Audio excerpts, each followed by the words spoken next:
How long was I sitting there? Stanley wondered to himself. Minutes? Days? Centuries? Did something crucial happen while my senses were turned? He made a note to be more careful with time from now on.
When Stanley came to a set of 2 open doors, he entered the door on his left.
Stanley just stood there doing nothing at all. He seems to think I have nothing better to do with my time than to sit around and describe every fascinating little detail of his inability to do anything. This is why Stanley and I are on such good terms.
This was not the correct way to the meeting room, and Stanley knew it perfectly well.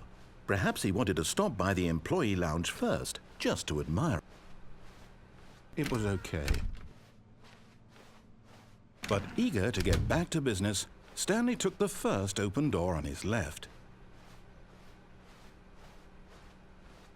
Stanley was so bad at following directions, it's incredible he wasn't fired years ago. Look, Stanley, I think perhaps we've gotten off on the wrong foot here. I'm not your enemy, really, I'm not. I realize that investing your trust in someone else can be difficult, but the fact is that the story has been about nothing but you all this time. There's someone you've been neglecting, Stanley. Someone you've forgotten about. Please, stop trying to make every decision by yourself. Now, I'm not asking for me, I'm asking for her. This is it, Stanley.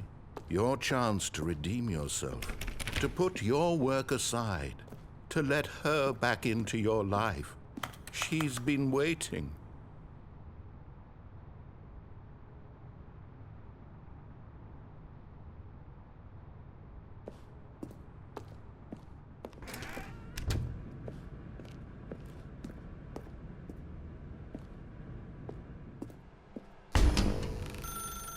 That's her, Stanley. You need to be the one to... Oh, no, you can't... Did you just unplug the phone? No, that wasn't supposed to be a choice. How did you do that?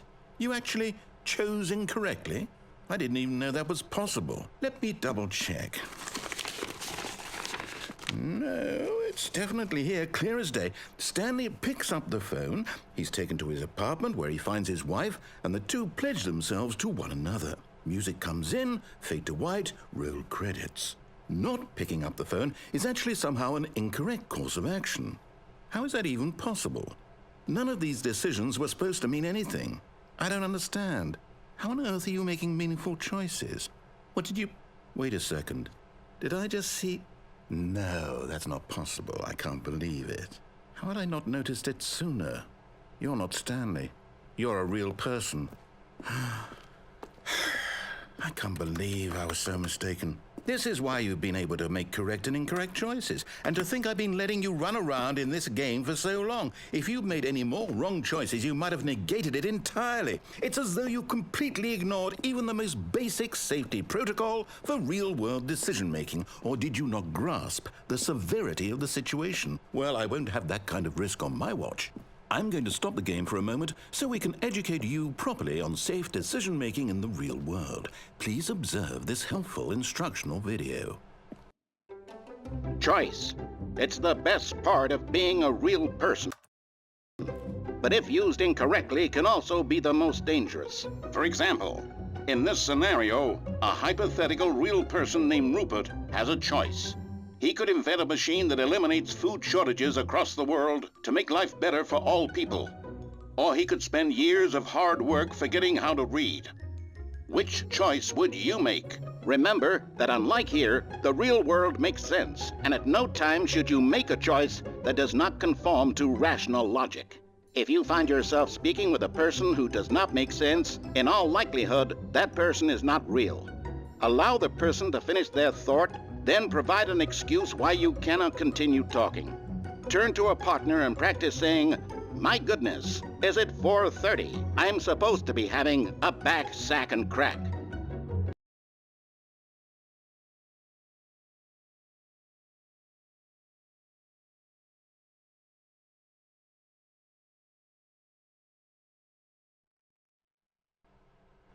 Excellent.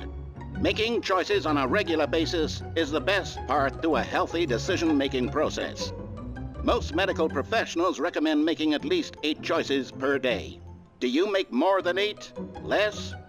And finally, if you begin to wonder if your choices are actually meaningful and whether you'll ever make a significant contribution to the world, just remember that in the vast infiniteness of space, your thoughts and problems are materially insignificant, and the feeling should subside. At this time, your instructor will guide you in an exercise to test and reinforce the material covered in this video. Welcome back. You may have noticed that this room has begun to deteriorate as a result of narrative contradiction. But not to worry. Now that you're properly informed on good decision-making, we're going to revisit a choice you made just a few minutes ago and see what the correct thing to do would have been. This way, please.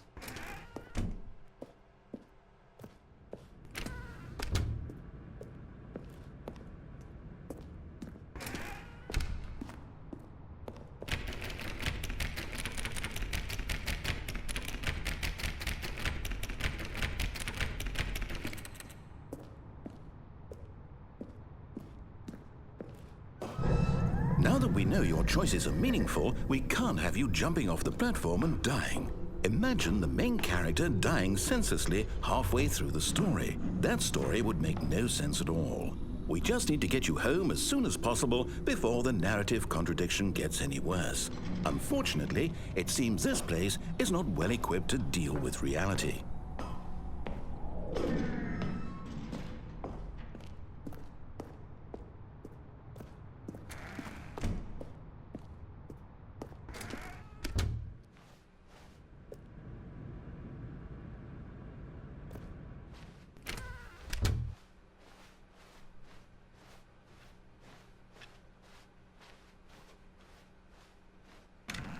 Almost there. You'll take the door on the left, back to the correct ending, the story will have resolution once again, and you'll be home free in the real world. Now remember, all you need to do is behave exactly as Stanley would. That means choosing responsibly and always putting the story first. I'm quite sure you'll be up to the task. Just follow my lead and you'll be fine. All right. When Stanley came to a set of 2 open doors, he entered the door on his left.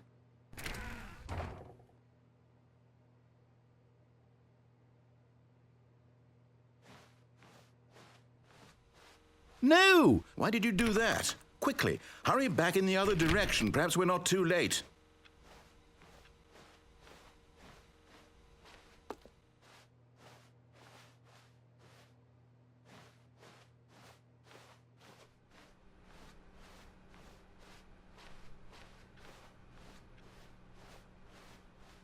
Oh, it's ruined. I can't believe, after everything we talked about, that my story, you've destroyed my work. Why? For what? What did you get out of that? What did you think was so special about seeing the game undone, left here like so much garbage? It's worthless now. And what am I supposed to do? Even if there were a way to continue, would it be worth it? To know that my story is now incorrect? How can I go back to that? I can't erase that knowledge. I'll have to live with it forever, reliving its impossibility forever. I couldn't live that way. Is it better to shut the game down entirely? To willingly destroy all of my work? I don't know. What's the answer? What do I do? What do I do? What do I... No, I have to. I have to shut the game down. I have to. I have to.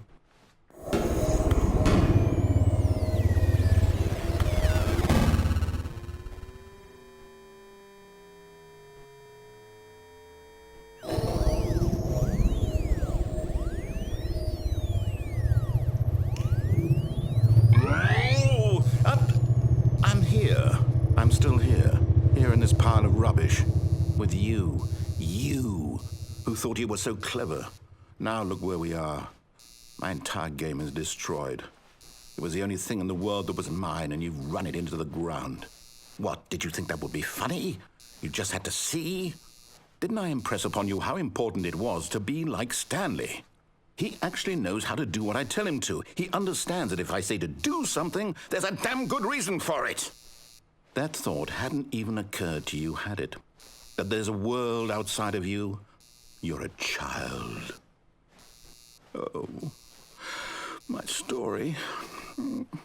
If you'd just gone through the door on the left, you would have seen it. There was a whole underground facility. You would have destroyed it and been victorious. It would have been so perfect. I worked so hard on it. I tried so hard to make... behave exactly as Stanley would. That means choosing responsibly and always putting the story first. I'm quite sure you'll be up to the task. Just follow my lead and you'll be fine. All right. When Stanley came to a set of 2 open doors, he entered the door on his left.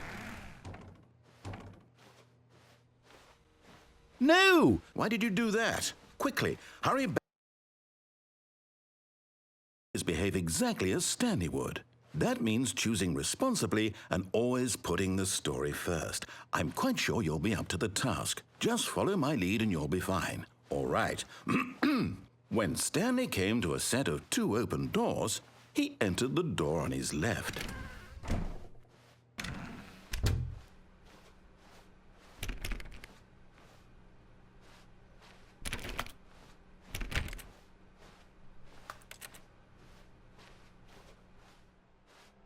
Yet there was not a single person here either.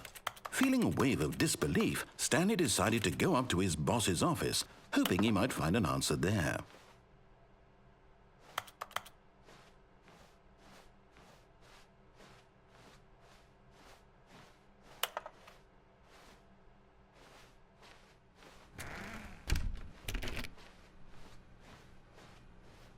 Coming to a staircase, Stanley walked upstairs to his boss's office.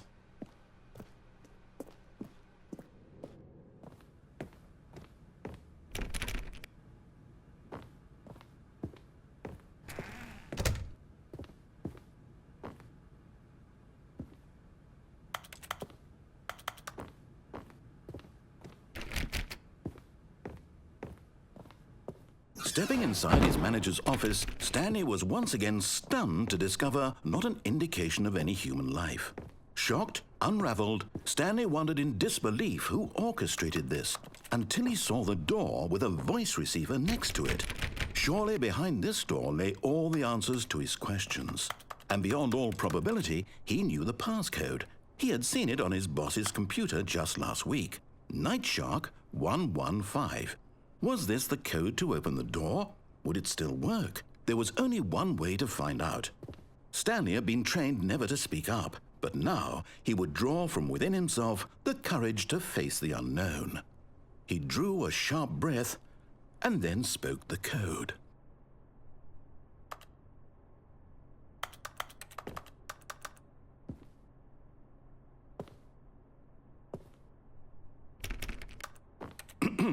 Stanley spoke the code. Night Shark 115. He spoke it into the receiver, right there on the wall.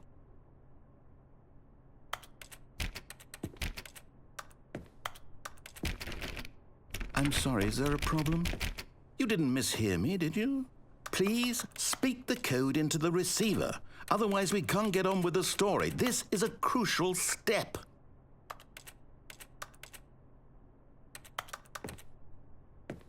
Okay, fine, you're not going to do it, but you know what? It's pretty humiliating to bring you this far, only for you to suddenly decide you have better things to do. I asked you for this one single thing, for your respect. The kind of respect Stanley shows for his choices. He knows what it means to take a story seriously. If you didn't want to see what I had to show you, then why did you come here? You had a choice, you know. You could have gone through the door on the right. You could have done whatever the hell you wanted over there. Why did you come this way? Speak. Say something to me. Explain yourself, you coward. You... When Stanley came to a set of two open doors, he entered the door on his left. Stanley? Hello? Are you... Is everything okay? Stanley, please. I need you to make a choice. I need you to walk through the door. Are you listening to me? Can you hear me? Is everything all right? Stanley, this is important. The story needs you. It needs you to make a decision. It cannot exist without you. Do you understand me? Whatever choice you make is just fine. They're both correct. You cannot be wrong here. We can work together. I'll accept whatever you do. I simply need you to take that step forward, please. Choose. Do something. Anything. This is more important than you can ever know. I need this. The story needs it. So, you hear me? Are you there? Are you listening to this? Stanley, are you there? Okay. It's okay, I can wait. You need time to decide. Time to make sure your choice is correct. That is the best choice. That's all right. I'll wait for you to decide what's the right thing to do. Take as much time as you need.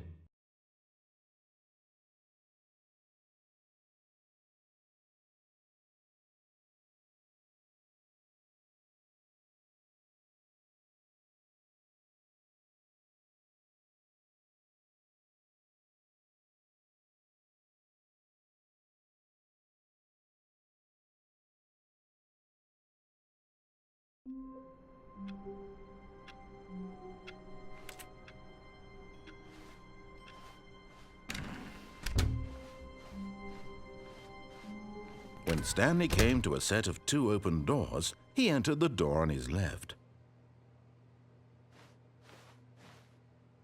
This was not the correct way to the meeting room, and Stanley knew it perfectly well. Perhaps he wanted to stop by the employee lounge first, just to admire it. It was okay. But eager to get back to business, Stanley took the first open door on his left.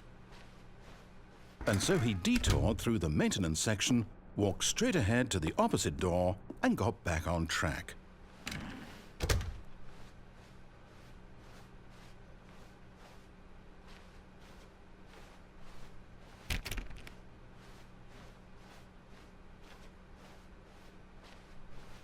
Yet there was not a single person here either. Feeling a wave of disbelief, Stanley decided to go up to his boss's office, hoping he might find an answer there. Coming to a staircase, Stanley walked upstairs to his boss's office.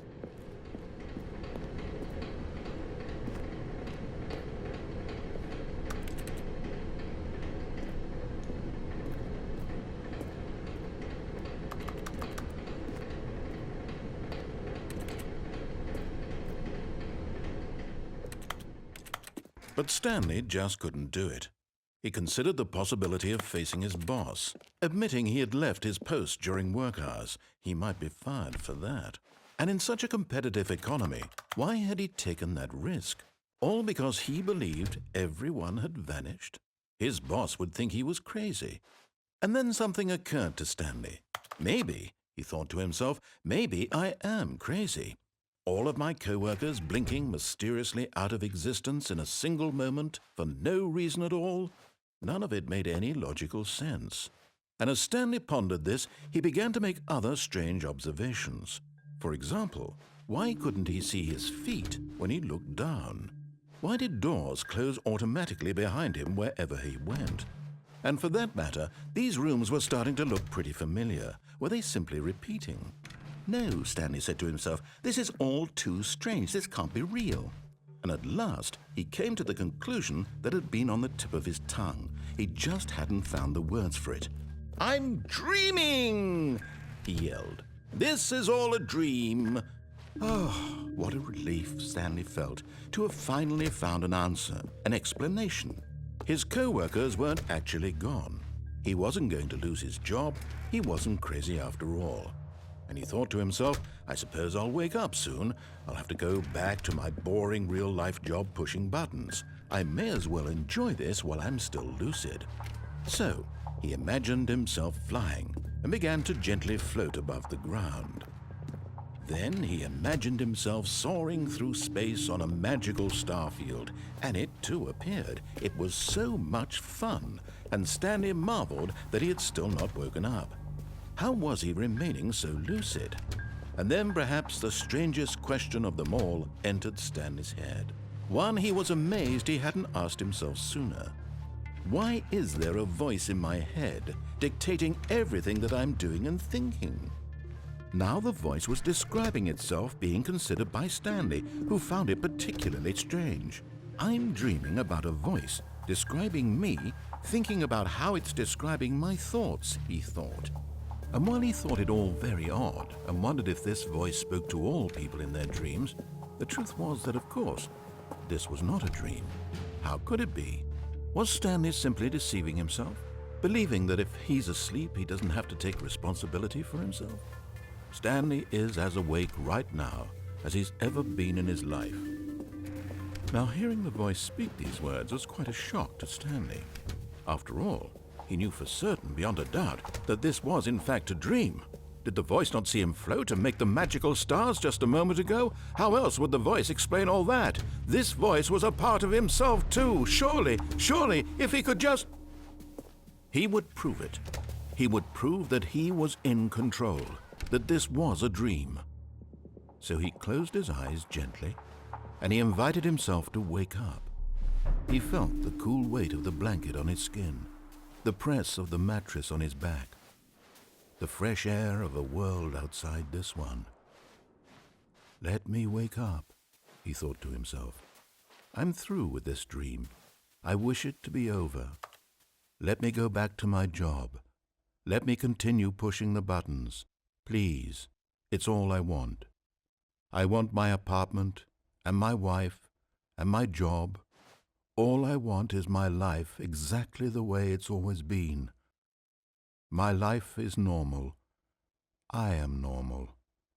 Everything will be fine. I am okay.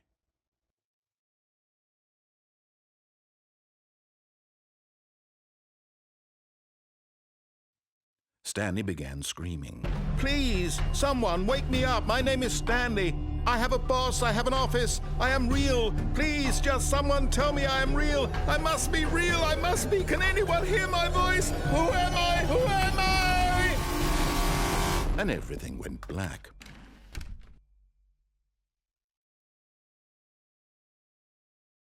This is the story of a woman named Mariella. Mariella woke up on a day like any other. She arose, got dressed,